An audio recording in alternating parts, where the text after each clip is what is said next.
Back now with my exclusive sit-down here in Dallas with immigration and customs enforcement agents, a group we rarely hear from. Take a listen to their thoughts on being called, quote, Nazis and their message to sanctuary cities around the United States. Paul, let me direct this to you because you've been working with ICE the longest. What's the difference between this administration and prior ones? Honestly, I can honestly say it's just more pace than anything. Our pace has increased in regards to how the administration and how many people the administration wishes to remove, how many people they wish to have in custody, things like that. But honestly, overall, the mission has remained the same. All right, so explain that to me. So under the Trump administration, they want to remove more people? Is that true? That's pretty much what I've seen. And of course, one is more active out on the streets. One is to be more visible. One ICE to actually represent the country in regards to showing that hey, we are out here arresting criminals. We're looking for individuals who are in our communities that should not be here. And in all honesty, that's pretty much what I've seen. I've just seen a significant increase in the activity that we've been doing. Yeah. So Andres, are people handled differently now than they were before? So in other words, is the procedure the same now as it was when you started 9 years ago under a different president in terms of the operation, who you go after, how you carry it out? Any difference now? Well, the only notable differences that I've seen from my perspective, since I work at the detention center, I've seen the situation change drastically in reference to we are now arresting more people and holding more people in custody rather than just releasing them out into the street. And to me, that's a milestone achievement because the more we keep people in custody, it helps us as case managers to enforce the secondary mission of ICE, which is deportation, removals. Releasing them under the previous, not to get too much into detail in the political spectrum, but the previous administration, we would release them under the humanitarian parole. Now that has changed. The moment this administration took over, that went away. More people are in our custody, more people are in detention. Our immigration procedure hearings with the Executive Office of Immigration Review is running smoothly, and we are seeing more deportation orders issued to criminal aliens, thus allowing us to remove them out of the country. So going back to your question, yes, there has been a drastic change, and that change has come in the form of more people being arrested and more people being deported rather than just released out into the streets. There was a directive on July 8th that said that people don't need a bond hearing, that they will be held, that they would remain in custody rather than release and have a bond hearing. How is that happening operationally for you? What's the change as a result of that? I'm familiar with that because I'm a case manager at the Prairieland Detention Center, so I oversee the immigration efforts for cases that are under our custody. So the bond hearings remain the same. It's part of our due process in this nation. And it goes along with the due process of the constitutional laws that we have at the moment. So the bond process remains the same. Anybody in our custody can apply for a bond before an immigration judge. Now, whether the judge will grant it, that's a different story. It's depending on the circumstances and the criminal nature or the criminal history of the person applying for the bond. And that's determined by either they're a flight risk or danger or threat to the community. So to go back to your question, bond hearings are still happening. That is a due process right for every sovereign individual in the United States. And but they're being approved less. Well, that's, again, the approval process is based on certain factors, which is the individual a threat to the community? Is the individual a flight risk if we give a person a bond and he just skips town? Or if the person already has an immigration order of deportation. So those are the determining factors that a judge will determine before issuing a bond. The bond process will remain the same, and we will not and have not taken that right from people. Selena, talk about collateral arrests. So you're going after a criminal who has a warrant for removal, and in the course of that, making other arrests that are called collateral arrests. What is that like? We know our target, and we're encountering him, and let's say he has a passenger with him, and we ask for ID for our safety, and we vet them, and we run a criminal record of them, and if they're here in the country legally, like you said, they are a collateral, and we will take them into custody. In terms of how ICE is presented in the media and by some members of Congress, this is from a Rhode Island state representative reacting to an ICE arrest of an admitted MS-13 member in Providence, Rhode Island, saying the Nazi Gestapo ICE thugs kidnapped another one of our neighbors in Providence this morning. They think they're above the law.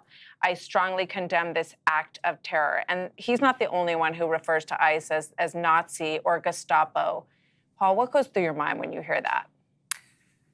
For me, I guess in a sense, I think that most people associate us with,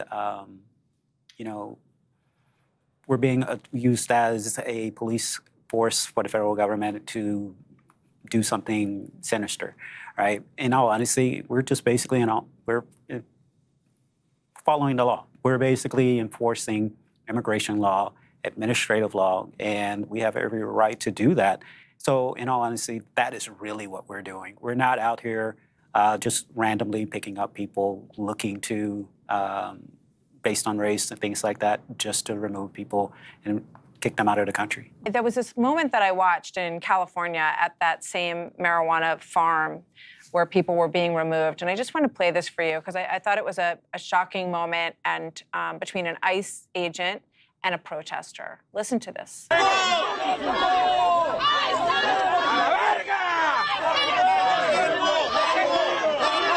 You look like you're ashamed. Look at your eyes, homeboy. I see it. I know you have a soul. You know this is wrong. This is bullshit.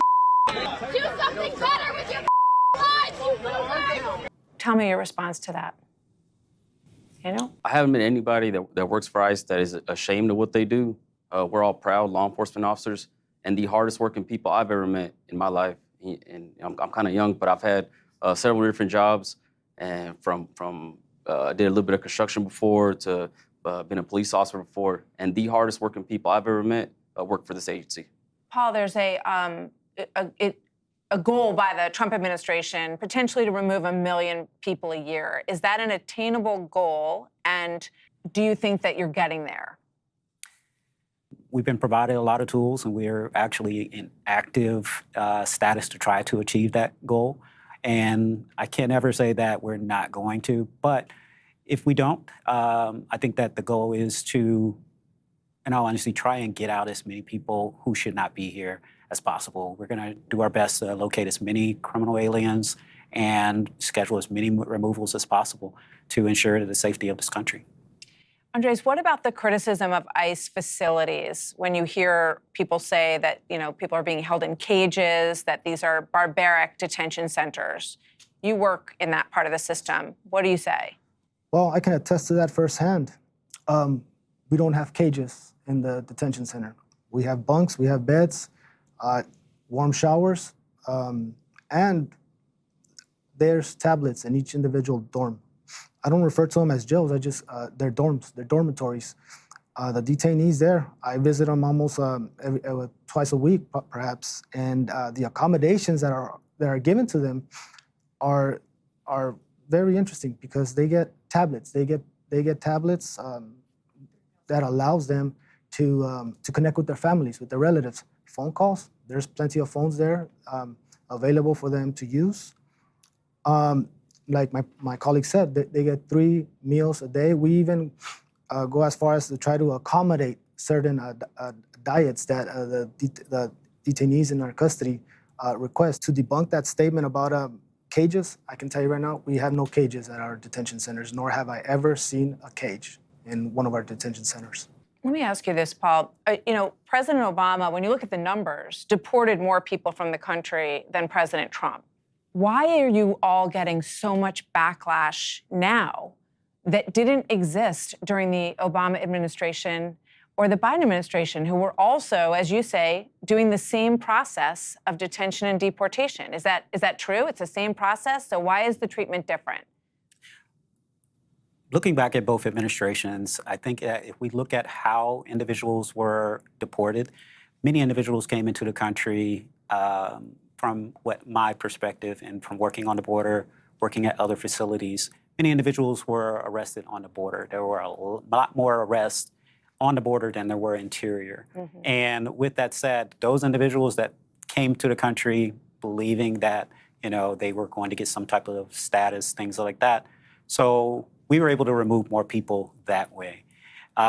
With the current message that's out there, the political message that is out there, no one will have quarter here in a sense, right? So therefore, you have less people coming in through the border. So many of the individuals that we are seeking to arrest, many of the individuals we're arresting are in the local jails, and many of them are criminal aliens. Those are the individuals we are actually arresting more of. Andres, any thoughts on sanctuary cities? You guys have cooperation here in Texas, but in places like Chicago and New York and Los Angeles, they don't have that cooperation, the other ICE agents. Well, my message would be, listen to your constituents. Listen to the people that put you in office, who elected you. Listen to their voice. What is it that they want? Do they want safe communities? Do they want to feel safe at night, taking their kids to the park? Reach out to your voters. See what is it that they want, and then reconsider your position on harsh immigration rhetoric against the men and women of ICE. But my message would be, reach out to your voters. They're the ones who put you in that position, and you'll be surprised what people think and what they want versus what they go by on social media. Hey, Sean Hannity here. Hey, click here to subscribe to Fox News YouTube page and catch our hottest interviews and most compelling analysis. You will not get it anywhere else.